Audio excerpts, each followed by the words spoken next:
I had to stop looking for the big thing.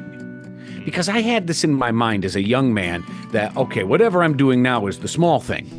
And eventually, all of a sudden, there's going to be this big thing. It's going to be big and huge. It's going to be the thing, and it's going to have flashing lights on it that says, Chris's career.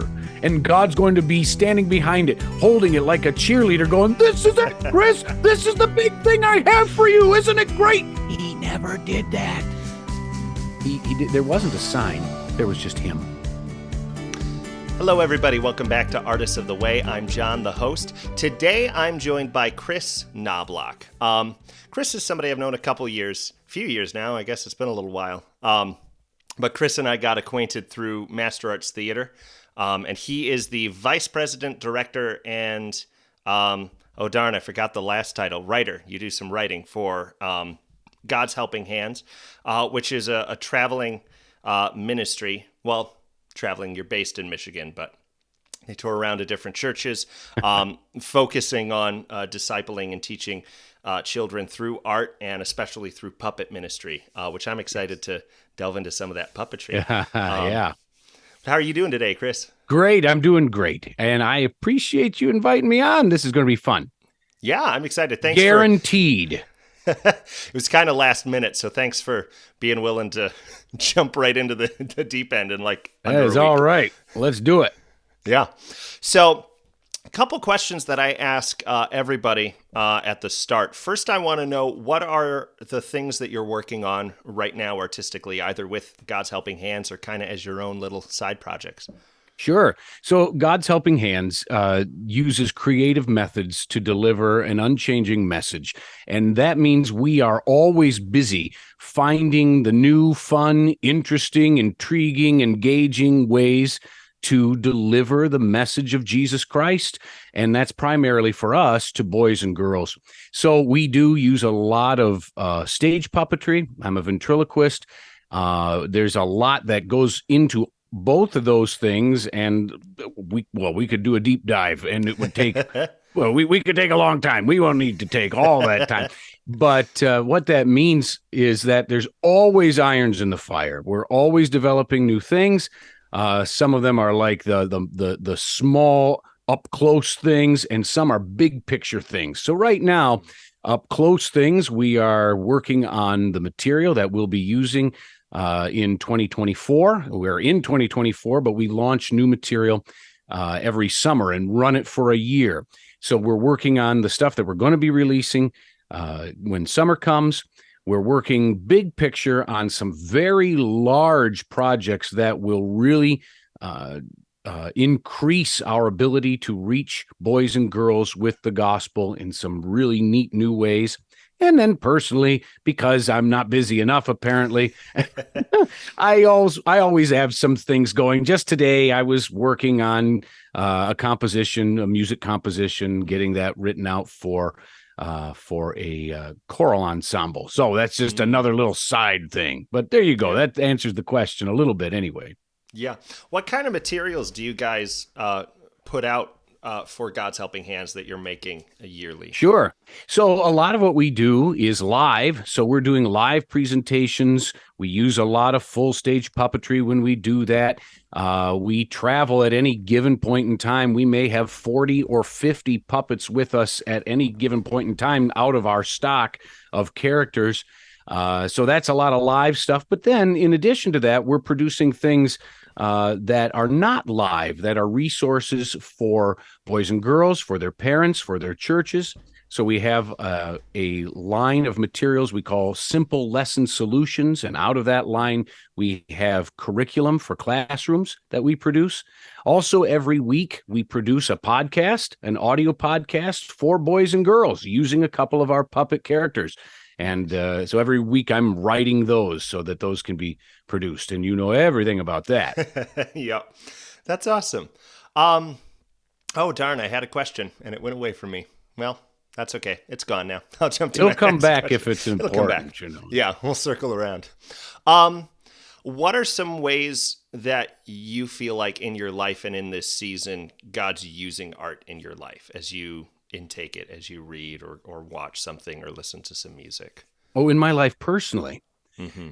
Oh, Well, I love to read, and I don't get to do it, sit down with a book as much as I used to. So I have Mm-hmm. gotten to where I consume a lot of my books audibly, so Mm. that whenever I'm doing something else, I can be listening.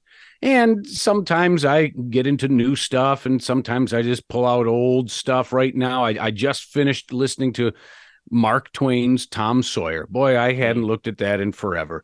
And it was fun all over again, and to take a look at a little slice of Americana in a very unique way, because Mark Twain was a very unique writer, with some very unique and interesting philosophy behind the things that he wrote. Not always would I agree with him, but it Mm-hmm. does give a different perspective and reminds you, okay, there are whole schools of thought that we're dealing with, and art is the expression of many of these schools of thought. It's a great way to convey messages, is when you use different art forms. So whether Mm-hmm. that's reading, like what I like to do in my spare time, or watching visual presentations of the things I read. I just started. BBC released a new. It's not new now. It's a couple years old. I'm just catching up. A new adaptation, film adaptation of James Herriot's All Creatures Great and Small. So I Mm. started with that. Of course, those books are fantastic. They've been around forever, and I've read them multiple times. It's fun to watch as a new depiction of those books. Anyway, that Mm-hmm. was a rambling answer. How do you like That's that? okay. I love a Rambled good all over rambling the place. answer. I'm curious for you because for Christians, I mean, as a Christian artist, I think that idea that you are putting out some kind of message or school of thought or worldview most of the time is pretty present. Like, I feel like that's one of the big struggles is like, am I preaching or am I creating or how am I doing both? Or things like that. Do you feel like, because you have experimented with a lot of different forms of art. Hmm. We obviously have been connected through the theater world. You do a Right? lot in music, do things in the puppetry world, and then you're reading things as well. As you create things, um, and creating things for God Helping Hands in particular, which is kind of more geared towards discipling and teaching Hmm. children, Hmm. but still has an artistry there. Versus, if you're creating a musical or a play that you're putting out and might be either more mature, if you want to use that word, or Sure. Yeah. raw. Do you feel like those use different parts of your brain? Do you feel like you're flexing different artistic muscles, or like your approach to those are different, or do you try and kind of keep it keep the approach you would take as the same as you can with the different things, if that Well, makes sense? it might. Let me see if the answer fits the question. How about Cool. we'll If it see. doesn't, I'll ask the question Yeah, that it as I does say, fit, that and was we'll. nothing like what I was saying, Chris. No. um, for me, the best art is the art that is relatable.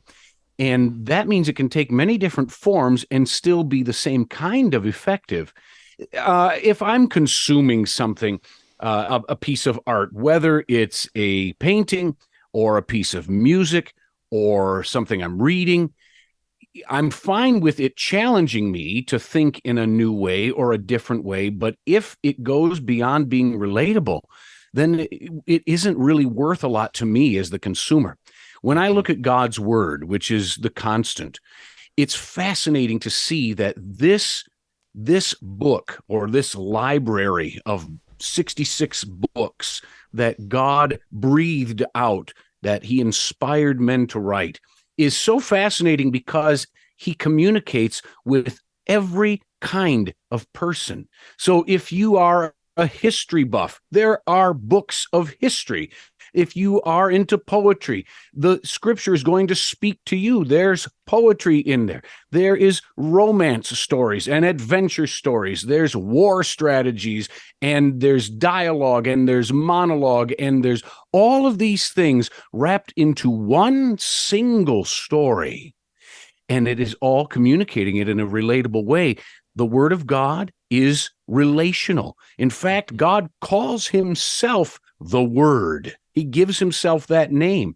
What a thing that the God of the universe, this cosmic being of infinite, unstoppable power and knowledge, can reach into and wants to reach into the lives of his creation, he gives himself the name, the Word. He said, I want to communicate with you. And when he did it in a way that was extremely relatable. So I think art should imitate that whenever possible. Mm-hmm. Yeah, did that answer the question we were going it for? It did. No, yeah, because that's the through line, the relatability or the like truth of that. Like that's the connecting point, and I think that that's something that you can have whether you're doing Les Mis or whether you're writing something for a skit for church. It doesn't need to sacrifice realness and truth, and I think that's maybe where sometimes church skits or a traveling ministry or something like that, I feel like artistically, artists can kind of look down on that. At least I've experienced that, and I know I've been guilty of that before. I'm like, oh, that's that kind of thing. I probably won't like it. And I think that's because sometimes it's sacrificed the realness or the truth. I shouldn't say truth, but like the relatability of it to just kind of give a diatribe, Yeah. But, it reminds me of, I see, now I'm going to go to the scriptures again here. I love the scriptures. Let's go. There you go. And the Apostle Paul he's talking about this phenomenon that was being experienced in the church at the time of speaking in another language, speaking in a foreign tongue. He's like, boy, if you've got the ability to speak in another language, that's fantastic. But, and I'm paraphrasing, of course, he says, it's kind of important that the people listening can understand you. Otherwise, you're impressing yourself. You're enjoying the fact that you can do it. That's awesome. But if you want to communicate with somebody, speak in a way they understand. Mm-hmm. That's a paraphrase, of course. Right. No, but I love that. And I feel, again, like even in my like experiences in school and even in my own studies, I'm like, I'm always impressed when I see somebody in a discussion board or I see a professor who can explain this really complicated thing and do it really simply. I'm often more impressed with that than with somebody who's had a great, like, revelatory, world-changing idea or observation. Yes. Because if it takes you 40 pages to unpack that using mostly 8-syllable theological words that refer to 2,000 years of church history that even I, as a Bible school student, don't entirely understand, I'm like, where's the value in that? But the ability to take these grand things that are beyond us because it's from God and then be able to distill it down to such simple language that a child can understand and then can hit any of us in such a profound way with a simple sentence, I'm always impressed with. Let me give you an example of that that really hit me a couple years ago. I was studying on the subject of light. Now, light, scientifically speaking, is a mind-blowing thing. It's a particle and a wave.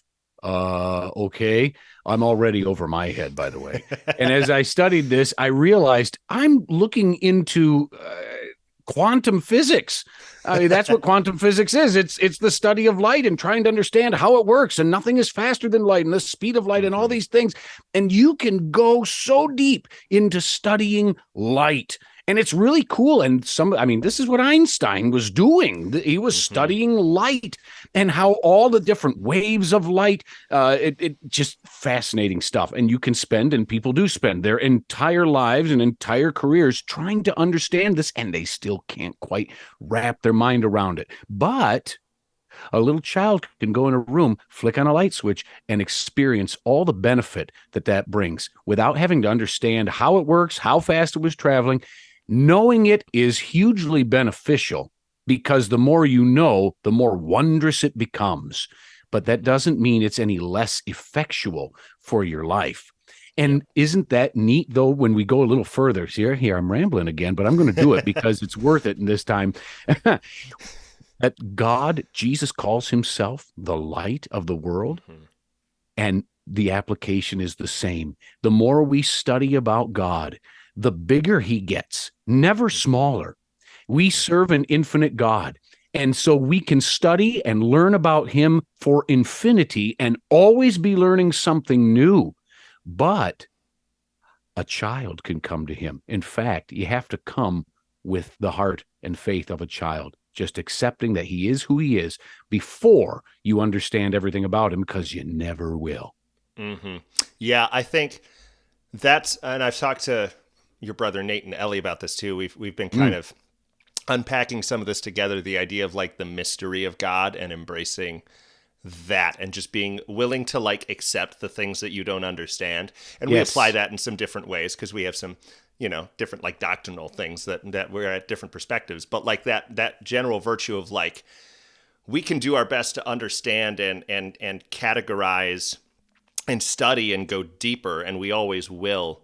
But there's also, I think, a lost virtue, and my audience is probably tired of hearing me say this too, because I feel like I've said it every other episode, but there's this lost virtue of just being like, I don't know, and that's cool that I don't know, and I'm willing to accept and hold on to and believe something that I don't entirely know because I never will. And I think there's just something profound about like the placement of that when you look at yourself, and almost freeing in that, I feel. Oh, freeing. Yes, because I used to be concerned quietly, not out loud, because it sounded terrible to say out loud, but inwardly I was concerned, a little worried about the concept of forever in heaven with God. Forever's a long time, John. I mean, forever, it lasts forever. Forever. And in my little puny pea brain human mind, I'm going, what am I going to do forever? Isn't forever going to get boring? I mean, after the first million years, and I haven't even started, won't I have run out of interesting things? And then going right back to what we said a second ago, if God is infinite in everything he is, if he's infinitely good and infinitely just, if he's infinitely powerful and infinitely knowing, and he's all those things, he's also creative. And if he's infinite in all of his attributes, it means he's infinitely creative. It means there will never be an end of new stuff. Hey, look at this, says God, 14 million bajillion years out into eternity. I never saw that before, I'll say. Of course you haven't, he says. I just created it, and I'll keep doing that forever. Now my head hurts. Yeah. I love that. I'm curious, kind of going back to that, like that simplifying thing, because that's very much what you deal with God's Helping Hands. That's what anybody in children's ministry deals with. And there's resources to help with that. But do you feel like, because culture's always changing and people are always changing, and so a lot of times the things we create are always changing. How long have you been with God's Helping Hands? Oh, 17 years, something like that. So in that time, do you feel like, I don't know, I'm thinking like the writing of the pieces, does like the story structure change, or the like examples or like situations you put the characters into? Do you ever feel like you have to examine and be like, how are things changing, and what's an appropriate way to describe this for now? Well, yes, to a certain extent. We are always, if we're going to resurrect old material, we're always looking at it again. And the reason is because a lot of times in short periods of time, it's the verbiage that changes. Sometimes just the vernacular. We're not talking about big stuff. We're talking about kids don't use that phrase anymore. They use this phrase. Now they use Riz. Yes. Or do they anymore? They used it yesterday. They might not tomorrow. Yeah. But now that we're all catching on to Riz, it's gonna it's gone now. Yeah. But sometimes it gets a little bit bigger when you're talking about like writing styles. So God's Helping Hands has been a ministry that's been around since 1980. So this is over 40 years. When I look at some of the really old material that I didn't write, that was being written when I was a kid, I notice kind of a big shift. And that is just in the format of how a sketch works, or how a storyline works. You can see this if you just look at cartoons or sitcoms. Compare the difference between let's say we'll go really old here. I Love Lucy. Mm-hmm. Compare that with fast forward into the 80s and 90s. Um, the Cosby Show, then change it again with The Office. These are three very different formats for storytelling. So you go from things that used a lot of very tight formulas that had a lot of maybe puns. You see this a lot with like Hanna-Barbera cartoons. There's a Yep. lot of puns, a lot of slapstick, a lot of that kind of short little jokes that are happening in a series. It's just a series of joke writing. Then you move forward and you can follow this either you follow cartoons, you follow sitcoms, you follow stand-up comedy shows this, where it went from joke telling to, and I do think it was Bill Cosby that really introduced the narrative joke, Mm-hmm. the storytelling. That was very relatable. That's lasted a long time. So yes, the forms change somewhat. We try some different forms sometimes. Sometimes we'll intentionally jump out of one format into another format just to grab the attention again. We'll Mm-hmm. talk with kids for an hour or 2 hours straight. And part of the secret of doing that is just changing the tempo sometimes. Mm-hmm. Sometimes you give them a piece of music, then you change it up and you do a little story. Maybe you do a serial that has snippets that appear here, and then after a little while, there's the next piece. After a little while, there's the next piece. So you use that kind of thing. Sometimes we'll use a piece of poetry. One time we did a puppet sketch and we used the old, and I'm talking ancient form of Greek theater. We had Oh puppets gosh. doing Greek theater. And you know what? It was effective. I wouldn't want to do it all the time, but that's why it was effective. We just threw it in as something to grab the attention. And all throughout that, and we're looping again, looping back to that through thread, you don't have to change the message. Mm-hmm. Truth things, absolutes, they don't change. When children are born, they're born the same as children have been born ever since children have been being born. They Mm-hmm. come with a certain set of needs because they are people, because they are humans. And so they come with the same needs that every human being has ever come into. And the answer for every need has been provided in Jesus Christ. So we're just wrapping it up in different decoration, but the Mm-hmm. core is never changing. Awesome. Cool. I want to shift a little bit to kind of your story as an artist and kind of just where you've gotten to now working with God's Helping Hands and Mm-hmm. obviously doing a lot of other artistic stuff on the side. But what first got you into performing and acting and singing and music and art and all of that? Sure. I started publicly singing when I was 3. So that was the first thing. Singing was first, and I was 3 years old. And when you start at 3, you just never know to be afraid. Yep. So I kind of skipped the stage fright thing for the most part. Then when I was 6, I started learning the piano. I liked the piano. I learned real quick that I hated practicing the piano. But I had a tough mother who had tough love for me. And she told me when I was still a little boy and she got sick of my complaining, she said, listen, you are going to practice and you're going to take lessons until you're 20, and then we'll talk about it. And she meant it. That's exactly what happened. Let's see. Moving forward, when I was 8 or 9, I joined a choir of kids that also did some small drama along the side and did that on the radio. The program was called the Children's Bible Hour radio program, and it was out of Grand Rapids. The ministry still exists in a very different form now, and it's shifted. Its name's changed, and it's now known as Keys for Kids Ministries, still out of Grand Rapids. But in those years, it was radio programs that were being produced every week, and we're on 600 and some radio stations around the world. Then when I got out of those kid years and I started getting my feet wet a little bit more in theater things, just community theater stuff. I auditioned for my first community theater play when I was in my early teens and did not get a part. They were looking for something else.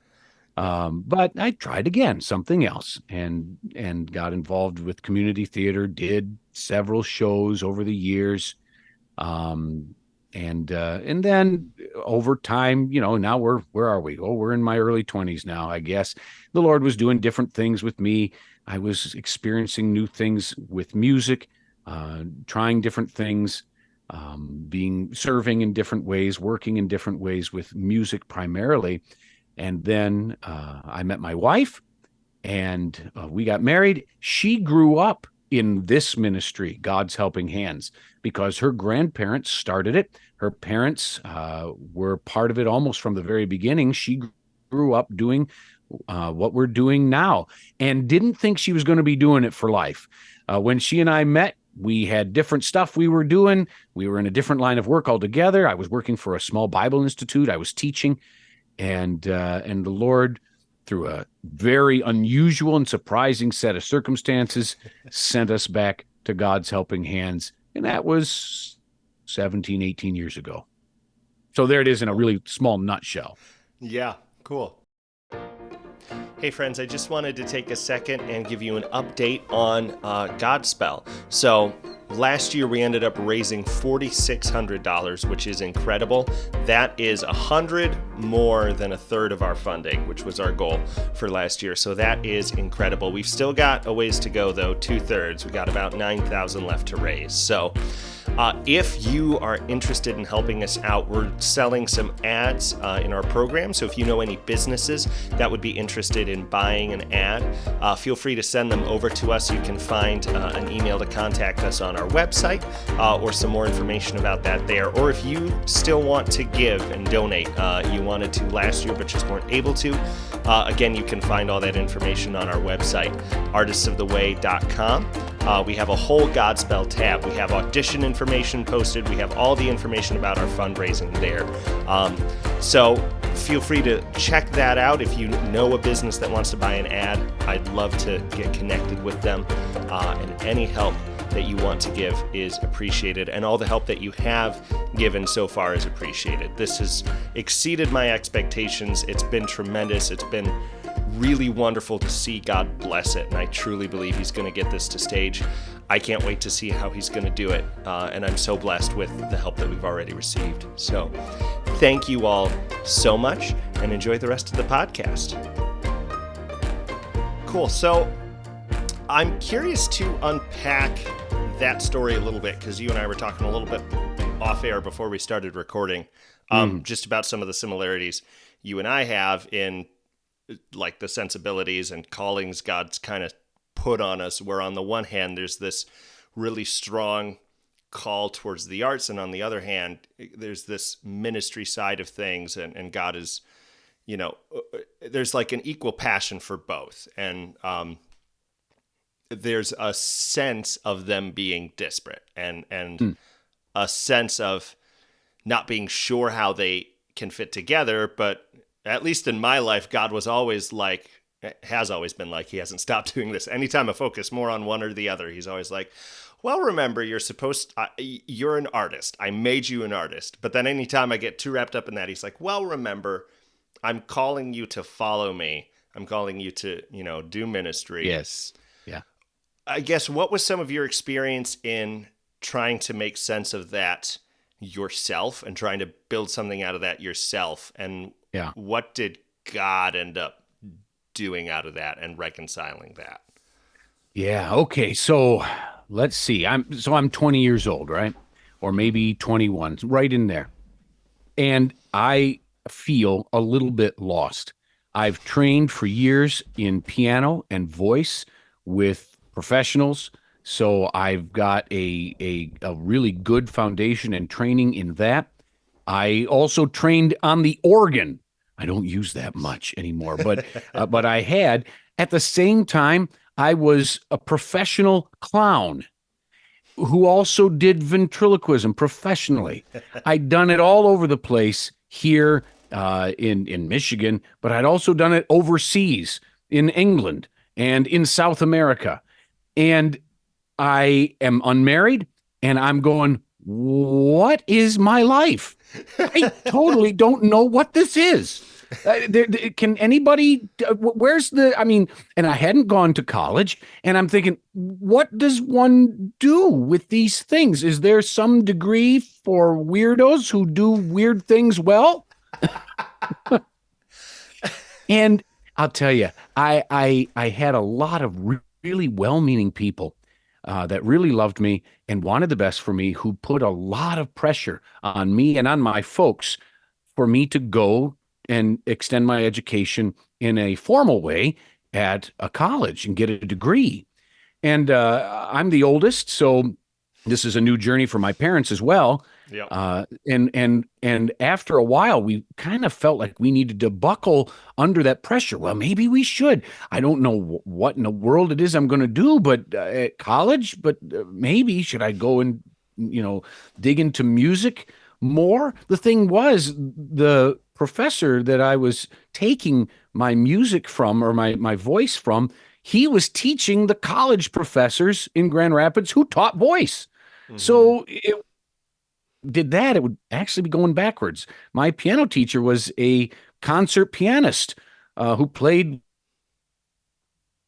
So, it was something else. Got to be something. Well, long story short, John, we went to one of the schools in Grand Rapids and registered for classes, got it all set up, paid what at that time was $100 non-refundable. I know it's not that now. We paid our $100 non-refundable to get the classes set up. And we got in the car and we were driving back because I was still living at home at the time. And I don't know who said it. Both my folks were there. One of the three of us said, something was not right there. Hmm. Yeah, what is it? What happened there? And we prayed on it, and we came to realize that what we had done, although on the face of it, nothing wrong with it, but what we had done is we had jumped ahead of the Lord. We'd gotten so nervous about what it was I was supposed to do that I lost sight of what it was I was doing. Hmm. And my dad, I lost $100, and I didn't go to school. And and I never did go to college, and I never did get a degree. And you know what? That was okay. In fact, it was the best thing for my life. Hmm. Now that I look back, and of course, hindsight is 2020. We look back, and I look at what happened in the years that I would have been at a school and see what the Lord did. It was absolutely 100% life changing and formative for what the Lord actually had lined up for me. But I didn't know it. So, how do you discover what it is that the Lord wants you to do? Well, my dad gave me a really good piece of advice because he got kind of sick of me whining about, I don't know what to do. I don't know what I'm supposed to do with my life. He said, son, stop looking for God to open a door and start walking through the ones that are already open. Hmm. Oh, well, that's kind of an easier thing to Hmm. walk through ones that are already open. So I started walking through doors that were already open, and I'd keep walking until it was closed. No, not that door. I'll walk through this door. And what that did was it put my focus off of myself and number one onto the Lord, and then number two onto the world around me and the needs around me. So when the Lord took my focus off of myself and put it on himself and on what he had for me to do just inside one day, then he began to reveal the next thing and the next thing. I'm going to tell you, John, never in my life would I have ever dreamt up that my work for the last nearly 20 years now would be to reach boys and girls with the gospel using puppets. What? What? Now, I still use the other things. I use the Hmm. music and the training I had and all of that stuff. I still get to use it. And the Bible training that I got, which I didn't even talk about, there was a whole set of that in there too. Hmm. But all those things were preparatory. I just didn't know for what. But God did. And when I put my focus on serving him today, and another thing was this, I had to stop looking for the big thing Hmm. because I had this in my mind as a young man that, okay, whatever I'm doing now is the small thing. And eventually, all of a sudden, there's going to be this big thing. It's going to be big and huge. It's going to be the thing, and it's going to have flashing lights on it that says Chris's career. And God's going to be standing behind it, holding it like a cheerleader, going, "This is it, Chris. This is the big thing I have for you. Isn't it great?" He never did that. Mm-hmm. He did. There wasn't a sign. There was just him. And when I started looking at just him, then he started putting the pieces into place. That was the same thing, by the way, that was true when it came to me getting married. I didn't get married until I was 25. And 25 now is young, but when you're 23, you're like, life has passed me by. I'm never getting married. Yeah. And I had to stop looking for it. It was not until I stopped looking for someone to spend the rest of my life with that the Lord sent my wife and sent us together, totally unexpectedly, but there it was. And it's been that way ever since. I have had to learn, and it's not a lesson you learn once. You learn it over and over and over to let go of the future and grab on to the present and serve the Lord in that. There you go. That's a little bit of it. That's awesome. That definitely rings true in my life. I was originally going to go into film, and then God was like, "No, you like theater more, don't you, John?" And I was like, "Oh, darn, you're right. So what do I do now?" "Well, you do Bible school." I'm like, "Oh, that tracks." And so, and it just feels like every amazing thing has always happened when I've let go of what I thought the amazing thing was going to be and put my eyes on God. And I don't know how that might be a personality thing of like you and me, and not necessarily artists in general, but I do feel I think it's like people in general. I think it's everybody. And I'll tell you why. Here's a verse of scripture that the Lord kind of burned into my head. It's Psalm 16:11. It says, "You will show me the path of life. In your presence is fullness of joy. At your right hand," which is the strong hand, at your right hand, there are pleasures forevermore. And that word forevermore, the actual meaning of that word in the Hebrew means to the end of my journey. So all of that going to the end of my journey where there are pleasures forevermore is predicated. Right there it is in the scripture of you showing me the path of life. Your presence is fullness of joy. It reminds me of the psalm that begins with, delight yourself also in the Lord, and he will give you the desires of your heart. Well, I used to think that meant if I'm happy in the Lord, he's going to give me what I want. It doesn't mean that at all. It means if I'm focused on the Lord, he gives me his desire. Delight yourself also in the Lord. He gives you the desires of your heart. And then it goes on, commit your way to the Lord, and he will bring it to pass. It's all about him.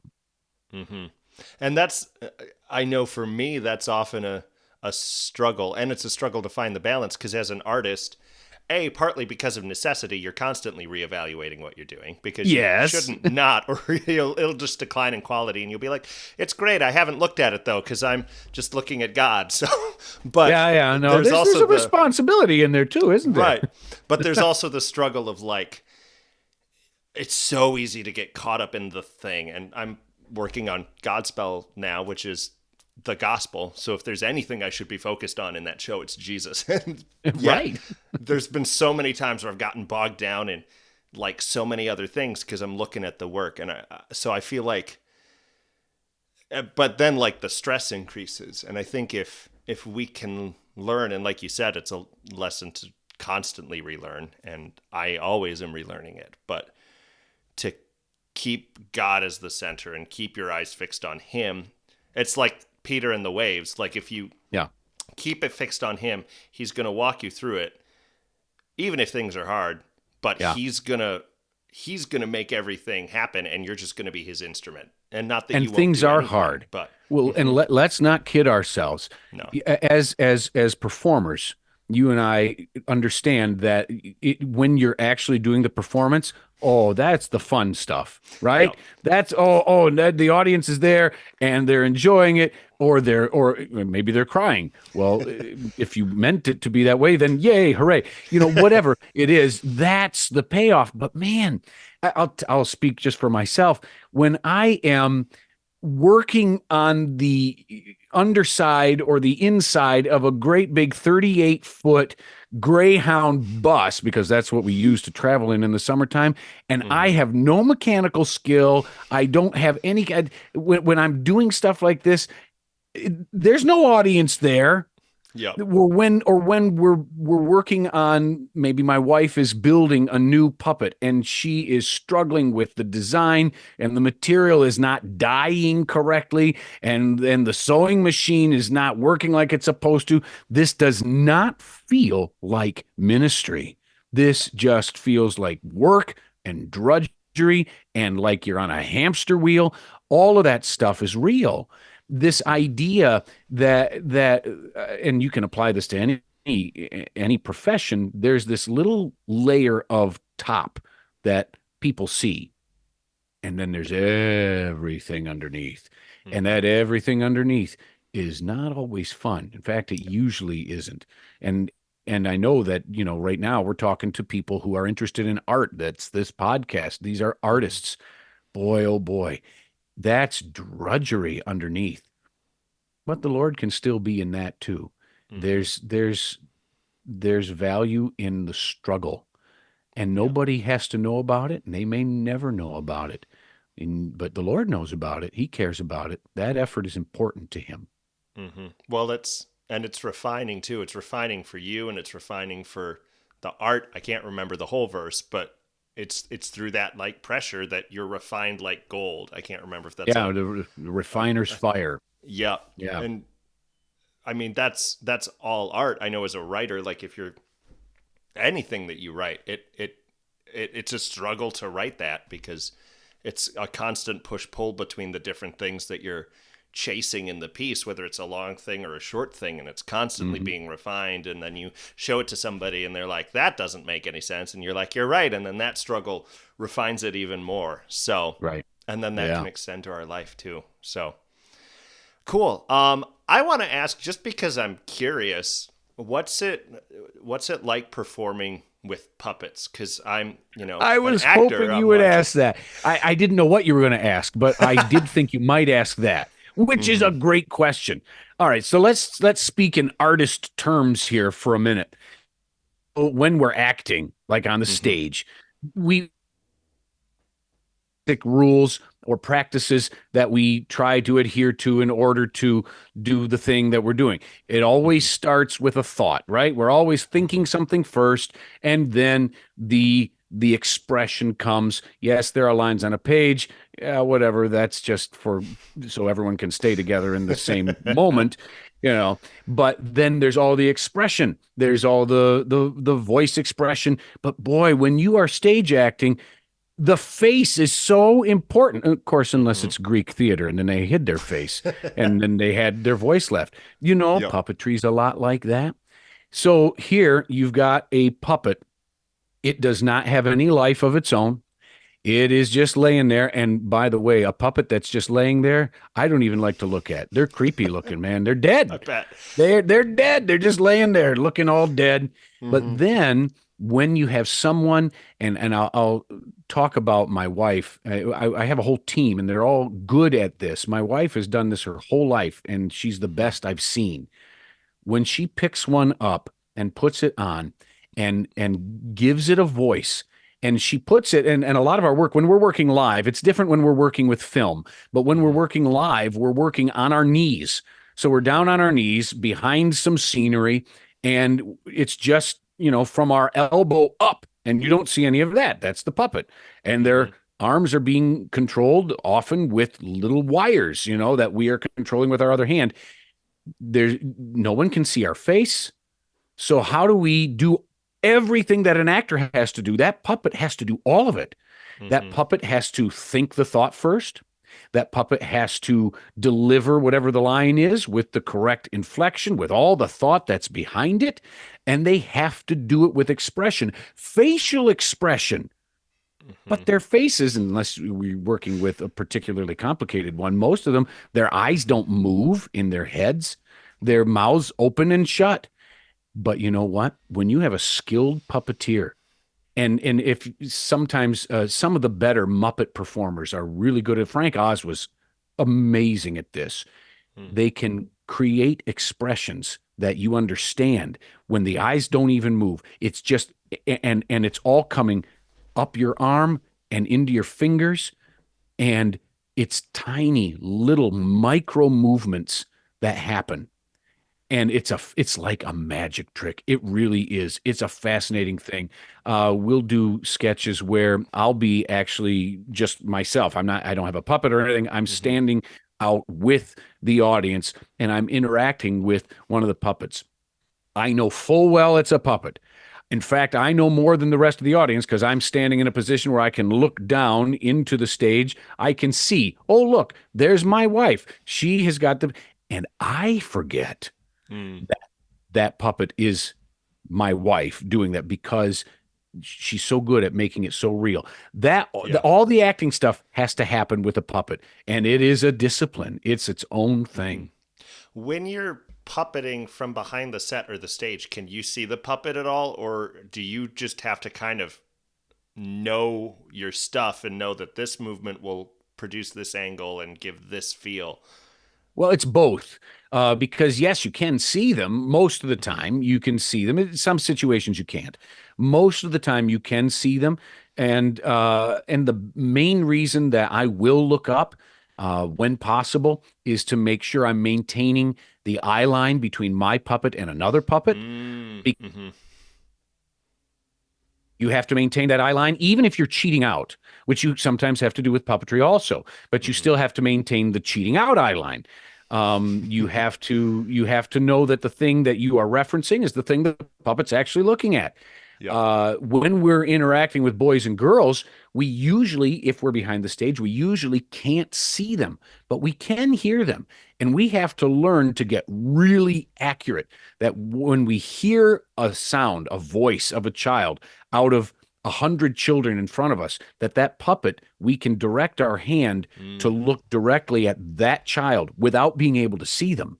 Yeah. When you can do that, boy, it just ramps up the suspension of disbelief to a whole new level, which is great. Children, by the way, they're very smart. Children are not fooled into thinking they're actually real, but they are Hmm. willing to enter into this world.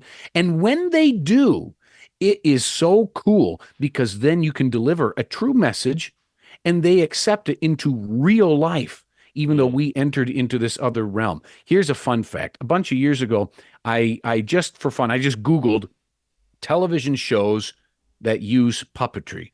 And this whole big list came up. Do you know something? Most of the shows on that list were not children's shows. Mm. As a matter of fact, most of them were not shows children should watch. As a matter of fact, a lot of them were shows that I will not watch. It taught me something fascinating, and that is that puppetry is a fantastic, fascinating, and really old medium. Hmm. Something about it it gives the ability to get a foot in the door for whatever message it is that you're trying to convey. The world figured this out long, long ago, and we have seen many iterations of this. And it's all types of different puppetry too. There's stage puppetry. There's ventriloquism is a form of puppetry. There's the kind of puppetry you see in a big stage show, like Hmm. The Lion King.